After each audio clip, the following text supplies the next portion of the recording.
What is AI? You must be hearing the term AI or Gen AI from your friend, in your company, in your colleagues. This is very popular and common these days. And before we talk about Gen AI, what exactly AI is? The artificial intelligence is anything that helps you to achieve or complete a task in a quicker or faster way. For example, you all have been using mobile phone, and in the mobile phone there are multiple applications like Google Map that helps you to navigate from one source to another destination.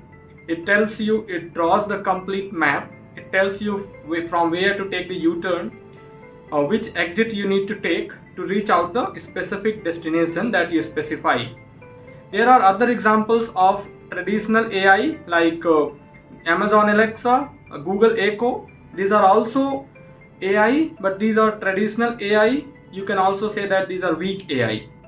We will come up with these kind of short videos. Follow us, subscribe our channel, share it with your colleague. Thank you.